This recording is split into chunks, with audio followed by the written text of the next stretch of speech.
मैं नितेश कुमार विनेश क्लासेस में आप सभी का स्वागत करता हूं।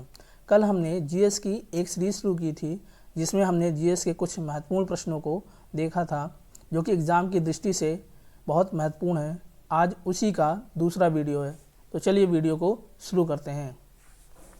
पहला प्रश्न है, भारत में सबसे उच्च अपीली अदालत कौन सी है? तो भारत में सबसे उच्च अपीली अदालत है सर्वोच्च न्यायालय।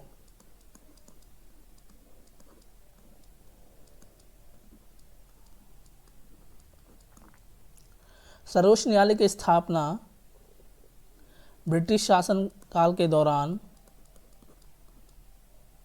सन 1937 में एक संघीय अदालत के रूप में हुई थी।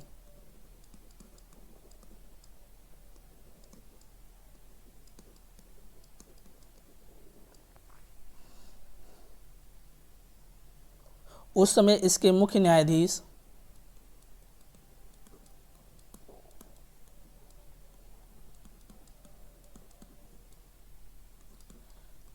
एलिजा एम्पे थे।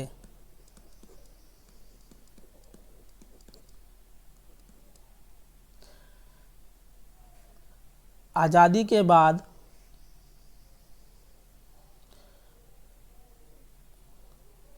28 जनवरी 1950 को इसे उच्चतम न्यायालय के रूप में स्थापित किया गया।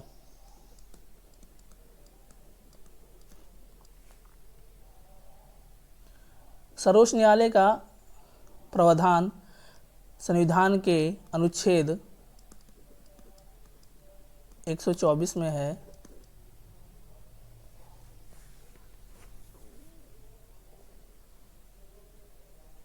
सर्वोच्च न्यायालय में कुल जजों की संख्या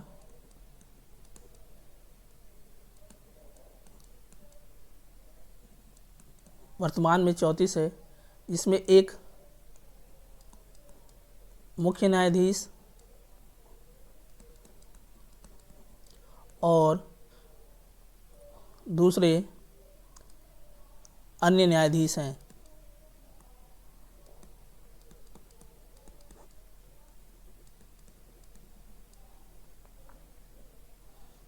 वर्तमान में मुख्य न्यायाधीश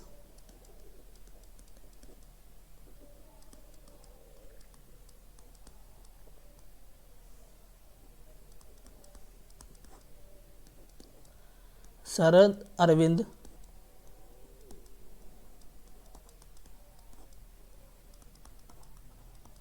बोबड़े जी हैं, जो कि भारत के सर्वोच्च न्यायालय के 47वें मुख्य न्यायाधीश हैं।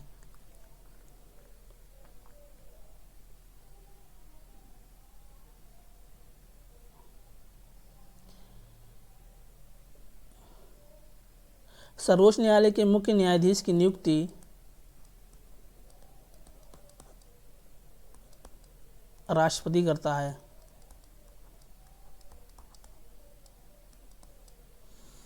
तो इसका ऑप्शन होगा ऑप्शन 2 सर्वोच्च न्यायालय। ये आपका सर्वोच्च न्यायालय है जो दिल्ली के तिलक मार्ग में स्थित है। इसकी आकृति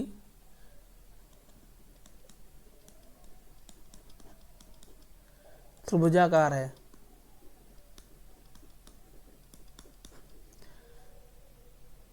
और इसके वास्तुकार का नाम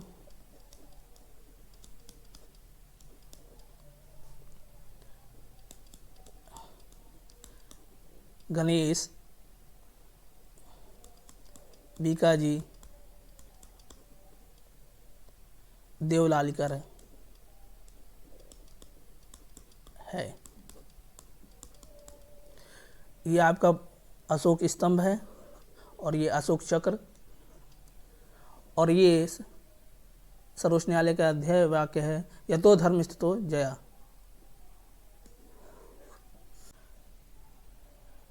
क्वेश्चन नंबर 1, ब्रिटिश काल में संघीय न्यायालय का मुख्य न्यायाधीश कौन था? तो ब्रिटिश काल में संघीय न्यायालय का मुख्य न्यायाधीश था न्यायाधीश का कार्यकाल सबसे लंबा था? तो ये सर्वोच्च न्यायालय के एम्पे।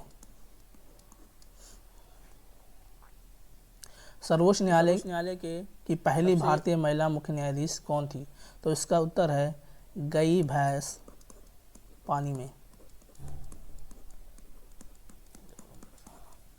ना दूर आवे के बाद यानी कि कोई नहीं।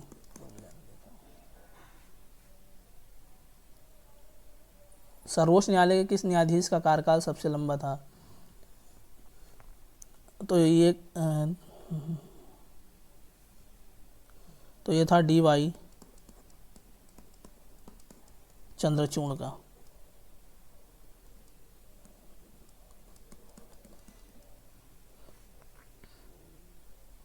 सर्वोच्च न्यायालय का वास्तुकार कौन था? सर्वोच्च न्यायालय का वास्तुकार का नाम गणेश भीकाजी देवलालकर था।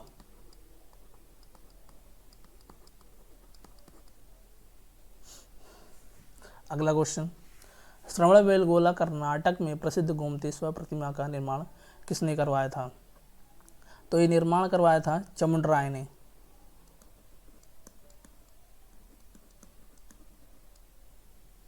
अब यहाँ प्रश्न बनता है कि चामुंडराय था कौन? तो चामुंडराय श्रवणबेलगोला के राजा राजमल का मंत्री था।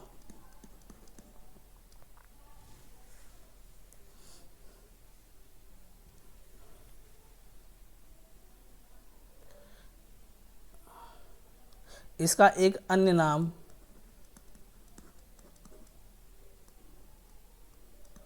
गोमट था, इसीलिए इस प्रतिमा का नाम गोमतेश्वर पड़ा। अब यहाँ प्रश्न ये बनता है कि ये गोमतेश्वर प्रतिमा है क्या? तो ये प्रतिमा है ऋषभदेव के पुत्र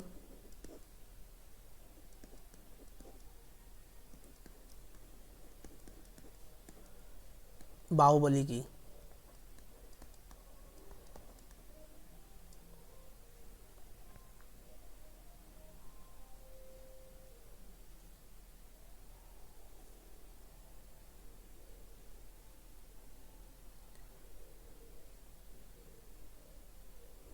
इस प्रतिमा की ऊंचाई लगभग में 59 फुट है।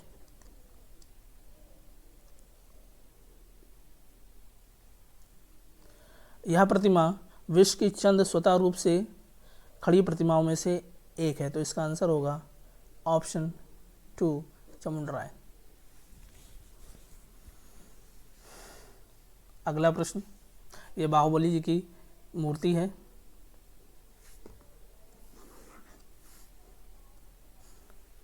चंद्रगुप्त किस धर्म का अनुयायी था? तो चंद्रगुप्त जैन धर्म का अनुयायी था। जैन धर्म में चंद्रगुप्त को भद्रभावों ने दीक्षित किया था।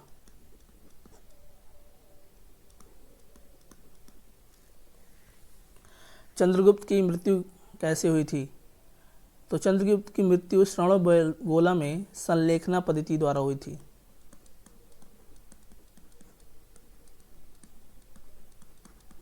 अब ये संलेखना पद्धति होती क्या है?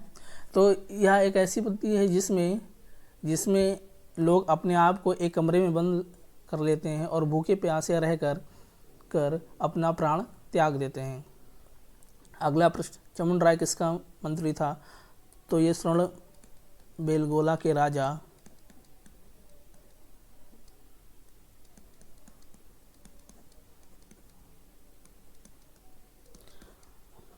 राजमल का मंत्री था। अशोक को बौद्ध धर्म की दीक्षा किसने दी थी? तो ये दी थी बौद्ध गुरु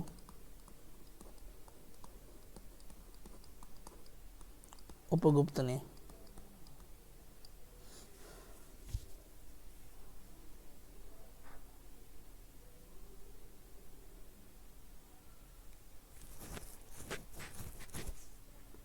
अगला प्रश्न, राष्ट्रीय गीत वंदे मातरम किसका अंश है?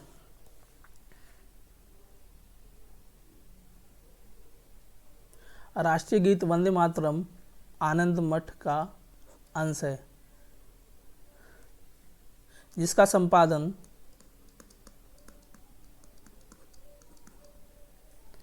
एक बंगाली लेखक बंकिम चंद्र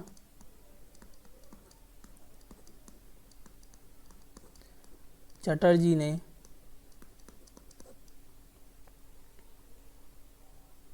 सन 1882 में किया था। इसकी भाषा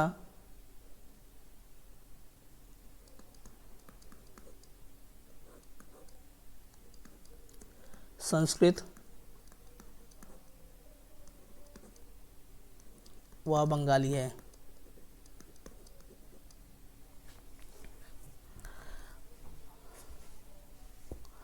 आनंद मठ के कुछ अंशों से ही हमारा राष्ट्रीय गीत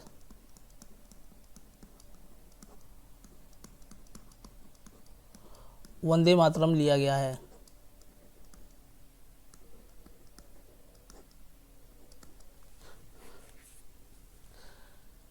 वंदे मातरम की रचना के समय इसमें कुल 6 छंद थे। इन्हीं में से 2 छंदों को राष्ट्रीय गीत का दर्जा प्राप्त है।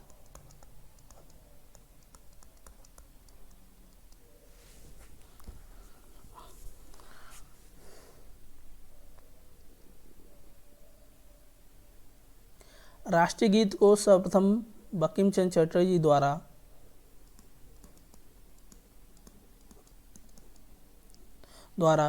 भारतीय राष्ट्रीय कांग्रेस के कलकत्ता अधिवेशन में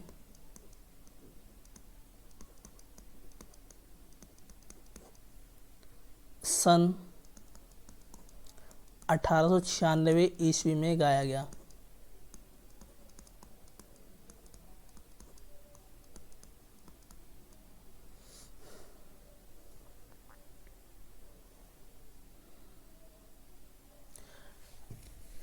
वंदे मातरम को संविधान के तहत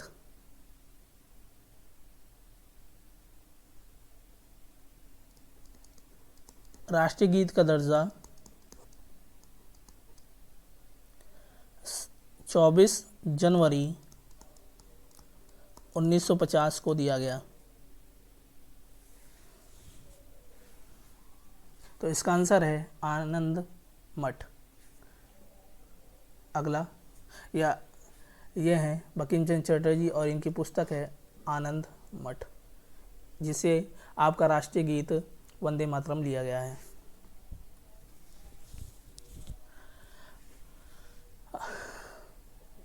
राष्ट्रीय गीत सर्वप्रथम कब गाया गया था? तो यह गाया गया था सन 1896 ईस्वी में भारतीय राष्ट्रीय कांग्रेस के कलकत्ता अधिवेशन में।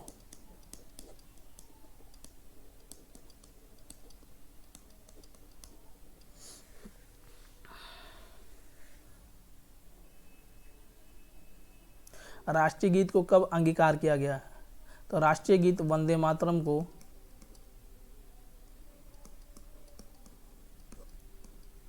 संविधान द्वारा 24 जनवरी 1950 को अंगीकार किया गया। कादम्बरी की रचना किसने की थी? तो कादम्बरी की रचना की थी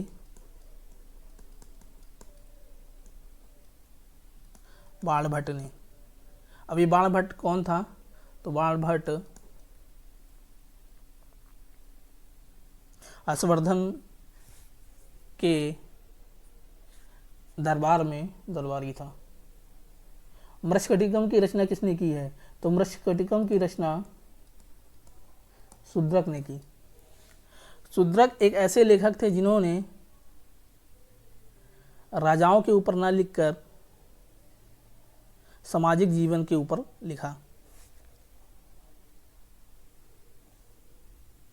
अगला प्रश्न, ब्रेल लिपि अंतर्निहित वातानुकूलित डिब्बों वाली राष्ट्र की पहली रेलगाड़ी पुरुषोत्तम एक्सप्रेस किसके बीच दौड़ती है?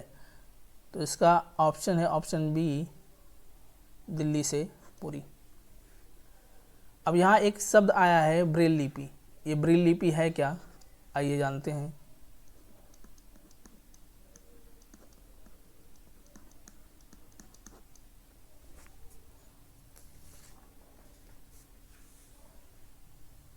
ब्रेल लिपि नेत्रहीनों द्वारा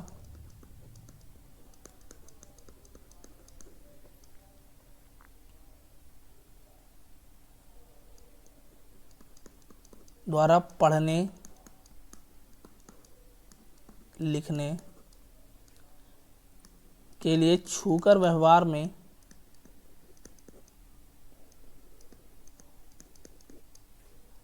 लाया जाता है।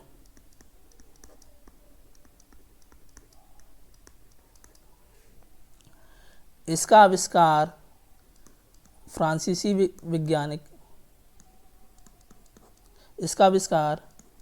फ्रांसीसी लेखक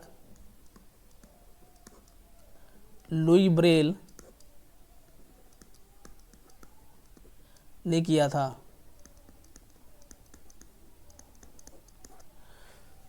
लुई ब्रेल खुद भी नेत्रहीन थे। इस आविष्कार के कारण इनके जन्म दिवस के दिन 4 जनवरी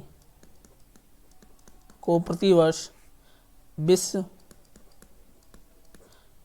ब्रेल लिपि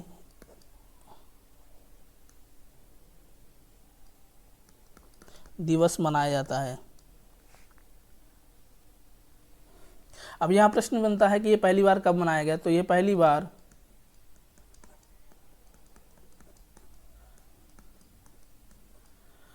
2019 में मनाया गया। लेकिन दोस्तों इसका प्रस्ताव यूएनओ द्वारा 6 नवंबर 2018 में दिया गया। ये आपकी ब्रेल लिपि है, ये कुछ ऐसे ही खुद उभरे हुए रूप में होती है जिसको छू कर या महसूस कर नेत्रहीन लोग पढ़ते या लिखते हैं। भारत में सर्वप्रथम रेलगाड़ी कब और किन के बीच चली थी। तो भारत में सर्वप्रथम रेलगाड़ी सन 1853 में मुंबई से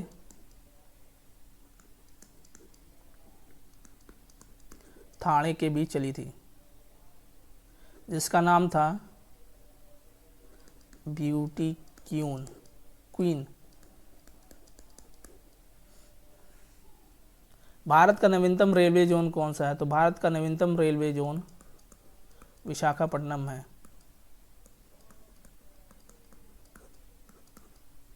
ये भारतीय रेलवे का 18वां जोन है।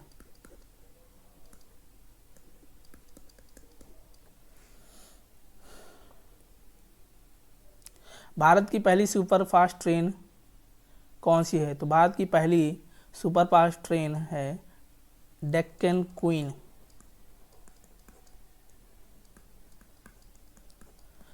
जो सन 1930 में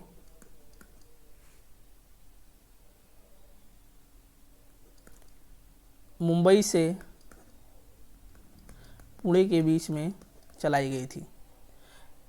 ये भारत की पहली डिलक्स सुपरफास्ट ट्रेन थी। इस ट्रेन में महिलाओं के लिए एक अलग बोगी का भी इंतजाम किया गया था। भारत में सर्वप्रथम मेट्रो सेवा कहाँ संचालित की गई। तो भारत में सर्वप्रथम मेट्रो सेवा कलकत्ता में संचालित की गई।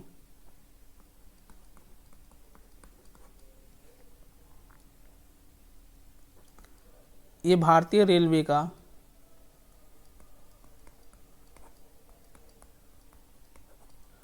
सत्रहवां जोन है।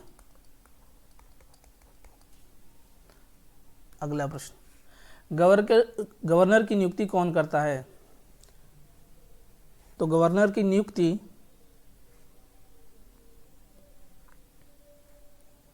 राष्ट्रपति करता है। तो इसका आंसर होगा ऑप्शन 2 राष्ट्रपति।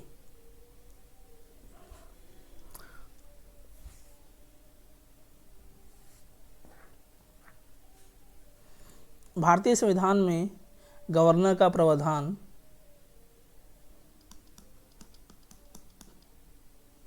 अनुच्छेद 153 में है। गवर्नर की नियुक्ति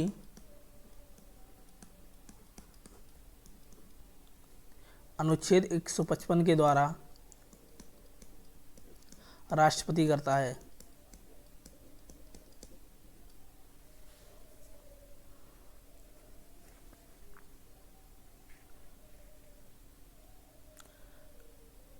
गवर्नर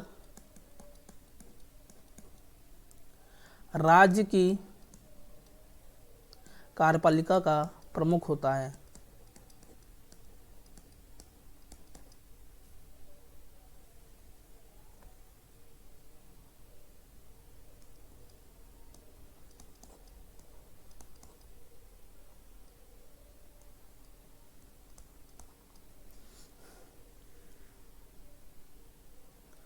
यह केंद्र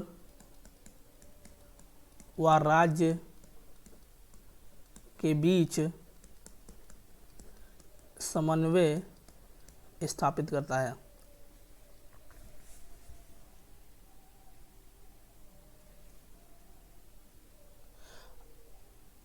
राज्यपाल के लिए न्यूनतम आयु 35 वर्ष की होनी चाहिए।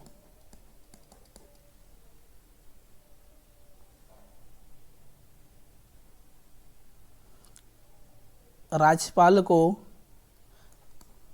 क्षमादान की शक्ति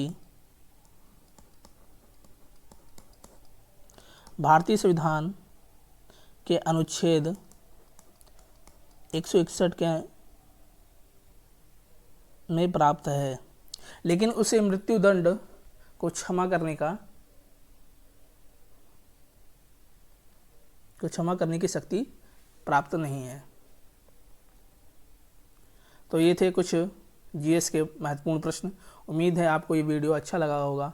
अगर आपको ये वीडियो अच्छा लगा हो तो वीडियो को लाइक कीजिए, शेयर कीजिए और हाँ, चैनल को सब्सक्राइब करना मत भूलिएगा।